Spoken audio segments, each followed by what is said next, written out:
윤 대통령은 28일 우르줄라 폰데어라이엔 EU 집행위원장, 수장이죠. 요청으로 대통령실에서 통화를 나눴습니다.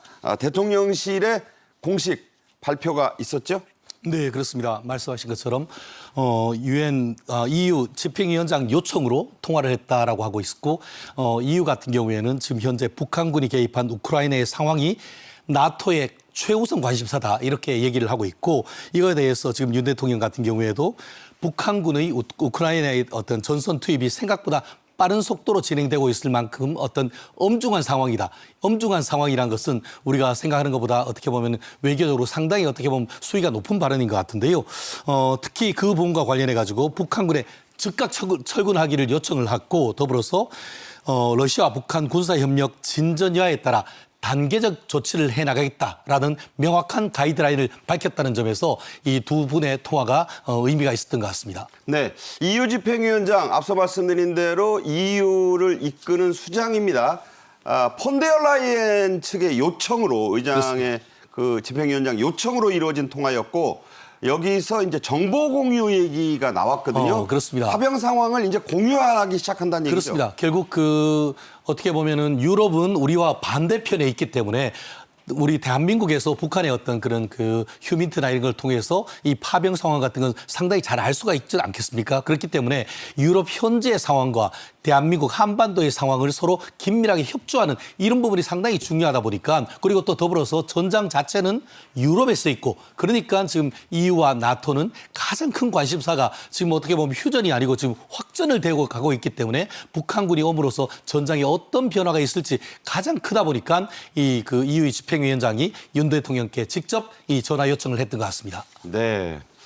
이에 앞서 마르크 리터 나토 사무총장은 북한군 부대가 쿠르스크 최전선에 배치된 걸 확인했다고 했습니다.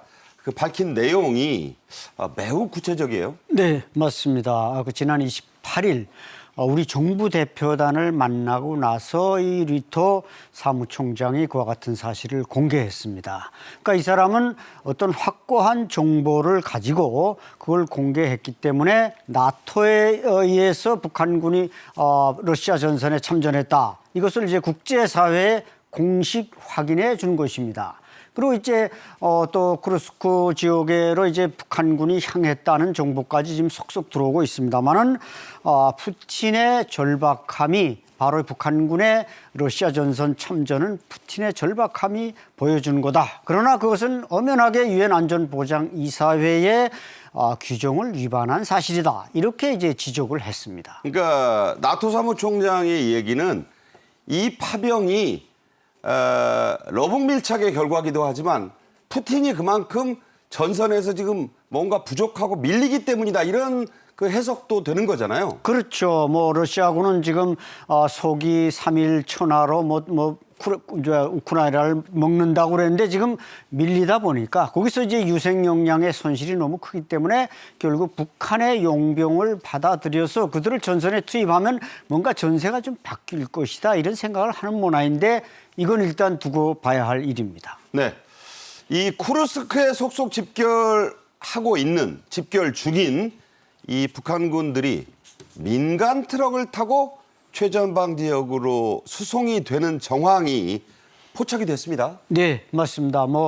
헬기나 이걸 이용하지 않고 민간 번호판이 달린 차량으로 이동한다. 이것 역시 지금 파병 사실을 숨기려는 러시아 군 당국의 의도인데 그러다 보니까 거기서 또 러시아 헌병에 의해서 제지당하는 모습 거기서 또 북한군의 목소리가 나오고 이렇게 돼서 오히려 그들은 숨기려고 하지만 속속 파병이 세상에 드러나게 됐는데 이와 같은 사실을 과연 러시아 당국이 언제까지 숨기려는지 쿠르스크에서 이제 전쟁이 붙어서 희생자가 나와야 그걸 고백을 할런지 두고 볼 일입니다. 그러니까 그 녹취를 보면 러시아군이 이제 북한군을 민간 트럭으로 실어 나르려다가 러시아 헌병이 제지당하니까 난감하니까 그렇죠. 야 이거 어떻게 하면 좋으냐라고 예. 러시아어로 말하니까 그가 이미 상황을 해결했다. 운전사가 예.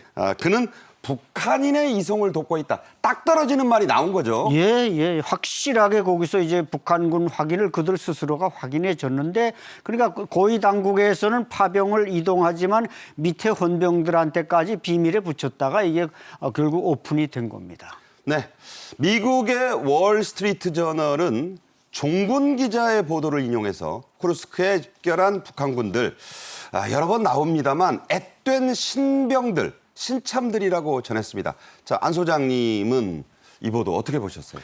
네, 제가 볼 때는 아마 북한군의 그 체격만 보고 신병이라는 표현을 썼는지 모르겠습니다만은 제가 그 군인들을 이렇게 영상을 통해서 확인해 보면은 신병 같지는 않습니다. 나이가 좀 들었다? 네, 나이가 적어도 20대 초반이 돼야 해외로 이렇게 파병을 하지 10대라는 건 결국 17, 18세인데 그건 군에 입대한 지 1, 2년밖에 안 됐는데 과연 그런 군인들을 러시아 전선에 내보냈겠느냐 북한이. 적어도 러시아 군인보다는 군복무 기간이 길은 사람들을 내보냈다고 볼 때 다만 키가 작고 얼굴이 이제 영양 부족 등으로 어려 보이니까 월스트리트의 보도. 그렇죠. 그쪽 종군 기자의 눈에는 이거 전부 10대 신참들 아니냐 이런 얘기인가요? 맞습니다. 그 사람들이 눈에는 신병으로 보이지만 북한군 전체로 볼 때는 그건 신병이 아니라 적어도 2, 3년 군복을 입고 있었던 사람들이 나갈 수밖에 없기 때문에 이걸 보편적인 어떤 스탠다드로 글로벌 스탠다드로 보면 안 되고 북한의 특수성을 고려해서 평가를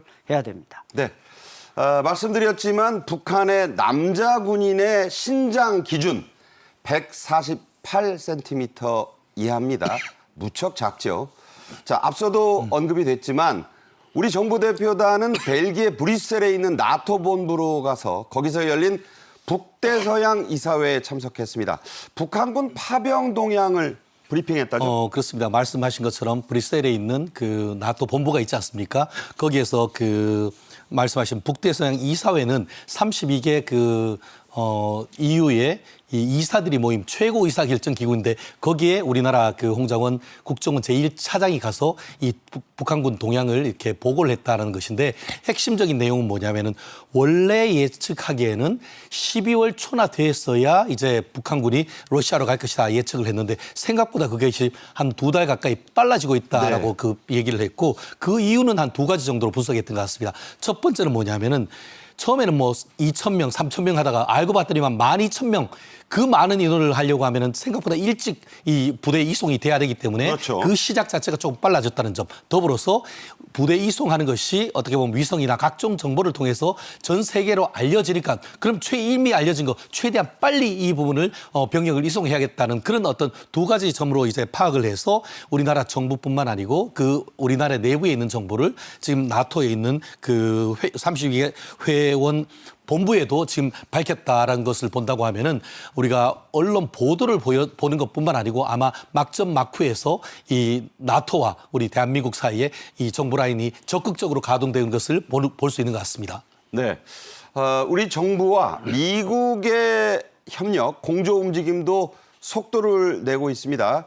10월 말에 잇따라 회의가 열리죠? 그렇습니다. 10월 30일 워싱턴에서 지금 56차 연례 안보 협의회 SCM이라고 하죠. 이것이 열리고 더불어서 바로 다음 날인 31일 같은 경우에는 국방 외무장관 연석회의 이른바 2+2 회담이 지금 계속 열린 걸 보면은 같은 워싱턴 DC에서 그렇죠. 같은 데에서 이제 이틀 연속으로 해서 한미 고위 군사 내지 외교 관계자들이 모인 걸 보면은 아마 한국뿐만 아니고 북한에서도 지금 미국에서도 이 러시아와 북한의 어떤 그 긴밀한 관계에 대해서 아주 지금 관심이 높다는 것을 반증하는 것이 아닌가 생각을 합니다. 여러 얘기가 이 두 회의에서 나오겠지만 북한군 파병에 따른 한미의 공조, 단계별 조치에 대한 논의도 분명히 주 의제, 메인 어젠더가 될 것이라는 얘기가 나옵니다.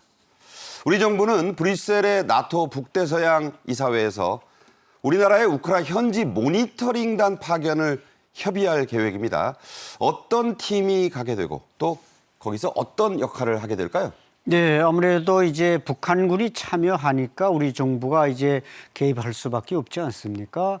그래서 우리 정부팀이 모니터링 팀이 가면 과연 북한군은 어느 정도 규모로 들어오고 있고 또 무장 장비는 어떻게 돼 있고 거기서 포로가 잡혔다든지 또 귀순병이 나왔다든지 할 때 그 대처는 어떻게 해야 되느냐. 이런 문제를 이제 다룰 전문가 그룹이 참여하게 되겠습니다만은 네네.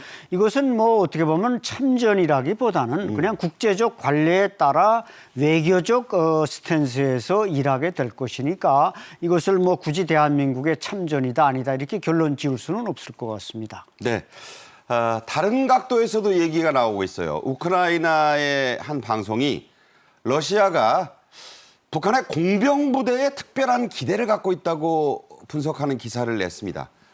안 소장이 보실 때 예. 북한의 공병부대도 물론 갔겠죠. 예. 여기에 러시아가 큰 기대를 갖고 있다. 이거 뭔 얘기입니까? 네, 이 북한 공병이 지금 공개가 안 됐습니다만 특수군 외의 공병이 한 2개 여단이 벌써 러시아로 들어갔다. 이런 소식통의 보도가 있습니다. 왜냐하면 북한 공군은 이제 그 북한 내에서 공병이요? 예, 공병 말입니다. 진지 건설이라든지 또 뭐 창전고리 무슨 여명고리 아파트 건설의 핵심이 바로 이 공병입니다. 네. 그 부족한 열악한 환경에서도 건설 속도나 뭐 진지 구축이나 이런 데 노하우가 축적돼 있기 때문에 이 사람들에게 러시아 군대가 이 진지 구축 뭐 이 병영 구축 이런 걸 맡기면 정말 뭐 좋은 자재가 있으니까 러시아에는 네네. 북한의 그 열악한 데서도 일 잘하던 애들이니까 이걸 받아서 아마 그런데 큰 기대를 걸고 지금 북한의 공병을 요청했다고 소식통들이 전해오고 있습니다. 그 쿠르스크 지역이 1차 대전을 연상케 하는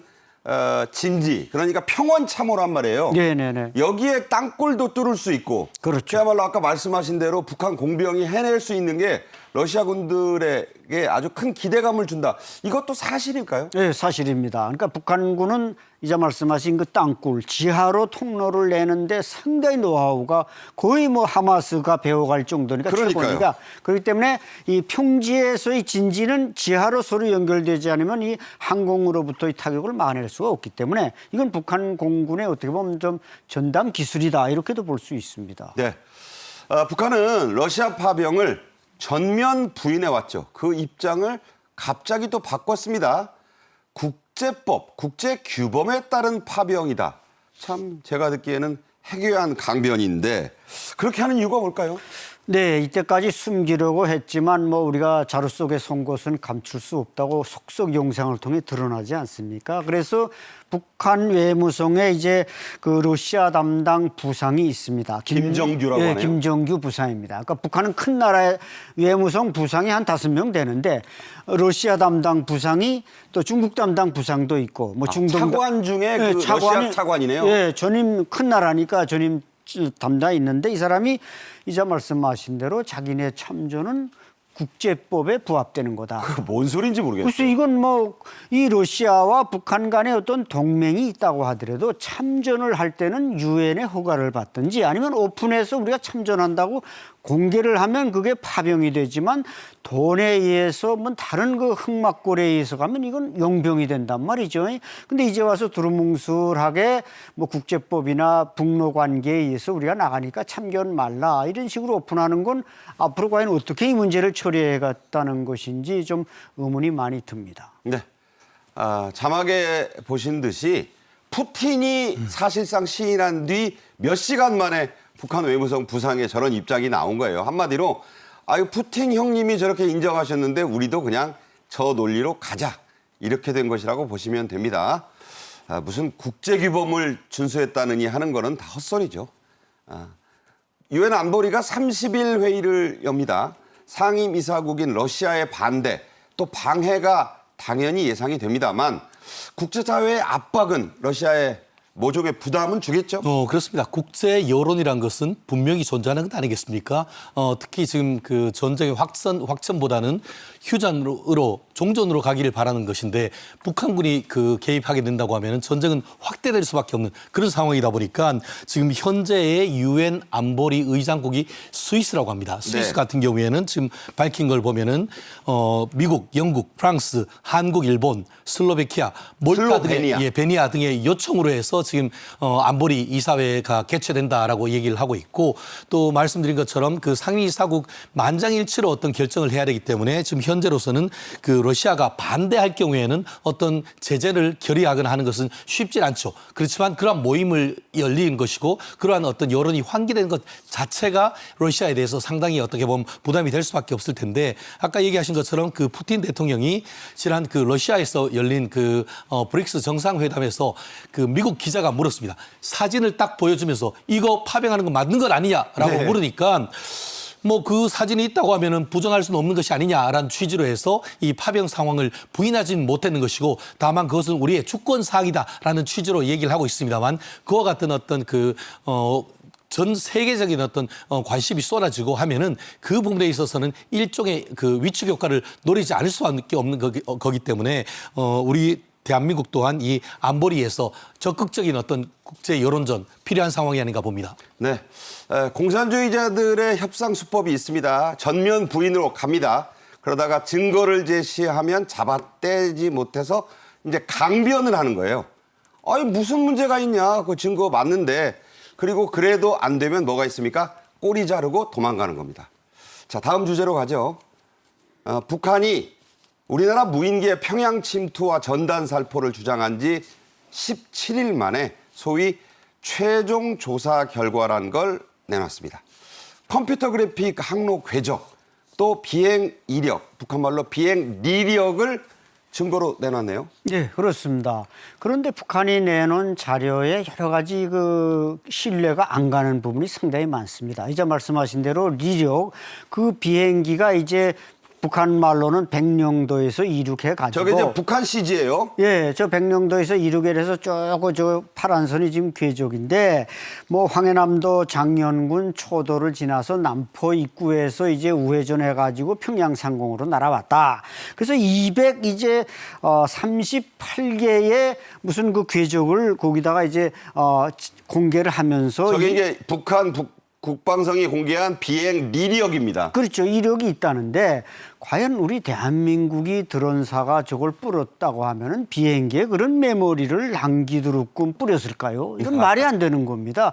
적어도 단순한 어떤 그 내비게이션만 넣어서 뿌렸다고 할 때 북한이 저런 말로 지금 하는 건 뭔가 대내적으로 대북 위협을 조성하고 북한 주민들을 기만하기 위한 것이지 제가 볼 땐 기술적으로 저것은 논리가 맞지 않는 일이고 지금 한간에서는 또 북한에서는 소문내기를 저 비행기가 단지 삐라를 뿌리러 온 게 아니라 네. 김정은 총비서를 암살하러 왔다. 이런 소문을 무인기가 어디 김정은이 있는 줄 알고 암살하겠어요? 그렇죠. 그런 소문까지 내고 있다는 거 보면 어떤 내부 선전선동 효과를 노리는 게 분명해 보입니다. 네. 자, 북한이 제시한 이 비행 계획, 이력과 실제 비행 경로가 전혀 맞지 않는다. 그러니까 이제 팩트 체크를 한 두어 군데 해보면 이게 앞뒤가 안 맞아요. 어떤 겁니까? 네, 그렇습니다. 이 비행기가 백령도에서 뜨면은 평양까지 날아가는데 이제 시간이 우선 맞지 않고 궤적도 맞지 않고 우리가 그 무인기를 띄우는데 굳이 바다를 이용해서 띄울 필요가 없습니다. 북한의 레이더가 뭐고 있으나 마나한데 그럼 백령도에서 띄워도 바로 다이렉트로 가면 평양으로 갑니다. 왜 그 황해도와 남포를 빙빙 돌아서 가겠냐 이거죠. 이렇게 볼 때 지금 북한이 말하는 그 430kg의 전단통을 달고 왔다. 그 무인기의 이 중량과 전단통 430kg 이게 거의 뭐 반톤에 달하는 걸 달고 갈 수가 없는 무인기입니다. 좀 그런 무인기 좀 개발해 줬으면 좋겠어요. 개발했으면 네. 뭐 얼마나 좋겠습니까? 그러니까 비현실적인 지금 북한은 주장을 하면서 우리 정부에게 책임을 전가하는 이런 일을 지금 벌이고 있습니다. 가장 또 웃기는 게 우리 드론 사령부가 작년 9월에 창설됐는데 석 달 전부터 드론 사령부의 기록이 나온다고 해서 저 숫자를 보고 도대체 이게 뭔 소린가 싶어요. 이거 뭐 왜 그러는 겁니까? 그렇죠. 그러니까 아까도 말씀드렸지만 이게 메모리가 있는데 그 드론 사령부든 누구든 드론을 보낼 때 상대방 적국에서 그 드론의 위치를 추적하도록끔 그런 메모리를 절대 남기지를 않습니다. 네. 근데 그걸 가지고 북한이 지금 한참 있다가 한 17일 만에 아니라 공개하는데 그걸 과학적 증거라고 내세우는데 이것은 전혀 기술적으로 뭘 모르는 사람들의 짓입니다. 네. 자, 사정이 이렇게 돌아가고 외신들도 좀 비웃음을 보내니까 북한 선전선동부를 사실상 이끌고 있는 제1부부장 김여정이죠. 또 욕설투성이의 비난 성명을 냈어요. 그렇습니다. 참 김여정 하면은 우리나라의 그 대통령까지도 뭐 삶은 소대가리 이런 식으로 표현했던 그 전력이 있는데 이번 같은 경우에도 이 그 서울 상공의 무인기가 윤 대통령을 비난하는 어떤 그런 삐라를 뿌린 상황을 그 가정을 하면서 그런 상황에서 참 제 입이 참 그런데 그냥 보시면 될 것 같아요. 서울의 들깨 무리들이 어떻게 개거품 물고 지저대는지 보고 싶다라고 저런 얘기를 말들을 하는데 생각해내는 게 좀 신기해요. 그러니까 저게 많이 순화한 겁니다. 정부의 공식적인 담화문에서 저런 말을 쓸 수 있다는 것은 저희가 뭐 저도 대한변호사협회 대변인 4년을 했지만 저의 상식으로서는 도저히 쓸 수 없는 말씀을 하는 걸 보면은 북한의 어떤 감각이 다른지 어떻게 보면은 굉장히 다르다라는 것을 느낄 수 있는데 더불어서 우리나라가 이 부분에 대해서 특히 군사 어떻게 보면 국방부에서 이 확인해 줄 수 없다라는 전략적 모성을 하니까 그거에 대해서 굉장히 강하게 나오는 이런 모습을 보면은 북한이 특히 무인기나 이런 부분에 대해서 민감하게 반응한다는 것을 그것이 북한 체제에 상당히 위협이 된다라는 것을 간접적으로 보여주는 증거가 아닌가 생각을 합니다. 네. 신경질을 좀 내는 거고 안 먹히잖아요. 또 두 번째는 서울 상공에 우리도 보내서 한번 뿌려줄까? 이런 말을 합니다. 사실 저게 이루어질 수 있습니다. 따라서 우리 대공 경계 철저히 해야겠습니다. 이성준 합참 공보실장은 이번 주장과 비난에도 역시 대꾸할 가치가 없다는 입장을 내놨습니다. 또 북한의 억지를 나무랐습니다. 직접 들어보겠습니다. 지난 10년간 북한은 12차례 이상 여러 대의 무인기를 우리 영공에 침투시켜 우리의 안전을 위협해 왔습니다. 이에 대한 반성은커녕 적반하장의 억지 주장은 후한 노치일 뿐입니다. 무인기가 침투한다면 우리는 상응하는 대응을 할 것이고 우리 국민의 안전과 재산을 보호하기 위한 응분의 조치를 취할 것입니다. 자, 심각한 게 있어요. 북한은 이번 성명에서 원점 타격을 직접 언급했습니다. 그러니까 이제 무인기 살포 자체가 허구인데 그렇지만 우리는 그 무인기의 원점이라고 불리는 백령도를 한번 공격해보겠다. 이런 얘기가 지금 암시돼 있습니다. 걱정이죠. 소장님은 어떻게 보세요? 예, 백령도는 뭐 북한에서 제일 가까운 거리죠. 연평도보다 훨씬 사정권 안에 있는데 북한이 저런 허구적인 주장이 왜 황당하냐 하면은 원점 타격, 괴물적 타격 뭐 이런 아주 그 사나운 말들을 쓰고 있지만 원점, 우리가 만약에 만에 하나 백령도에서 무인기를 날렸다. 그러면 그 원점은 바로 철수해버리지 절대 거기 남지를 않습니다.